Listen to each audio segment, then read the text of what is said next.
In a scene that could have made anyone else retreat in embarrassment, our Georgia Republican Congresswoman, Marjorie Taylor Green, instead turned her State of the Union address blunder into an unforgettable moment.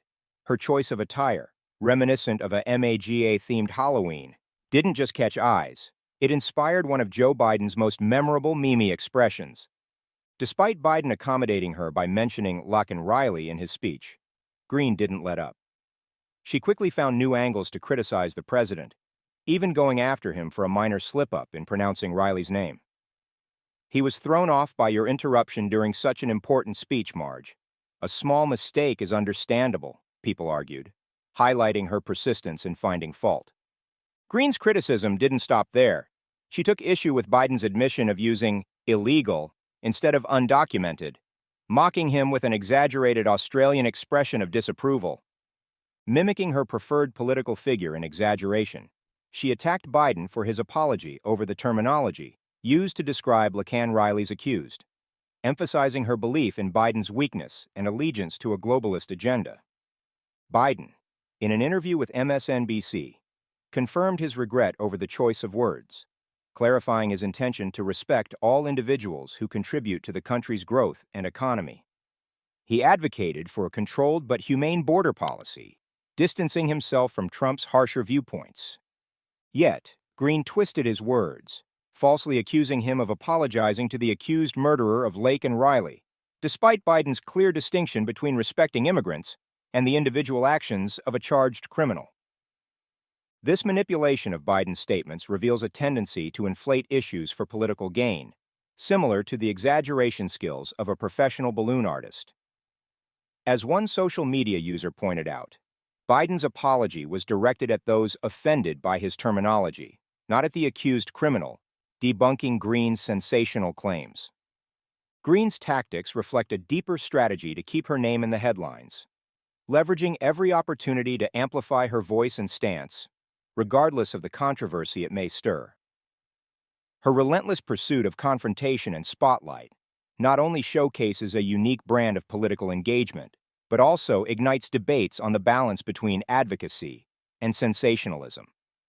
In an era where political discourse often blurs the line between fact and fabrication, Green's approach serves as a vivid example of how politicians navigate the complex web of public opinion, media attention, and the quest for relevance.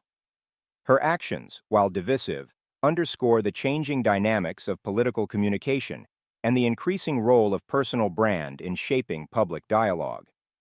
Through her, we witness the transformation of politics into a battle ground not just of policies, but of personalities and perceptions.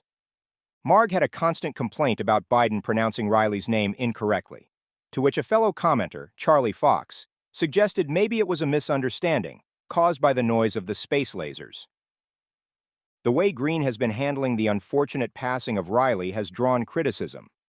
Gilo pointed out, "Marjorie, instead of honoring Riley, you seem to be exploiting this tragedy for your own gain, which is disgraceful."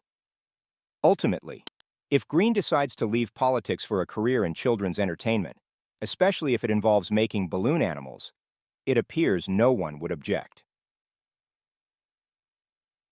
Representative Gwyn Moore of Wisconsin shared an experience of fact-checking Marjorie Taylor Green during a speech by President Joe Biden. Due to her late arrival, Moore ended up sitting next to Green, a placement she was initially hesitant about.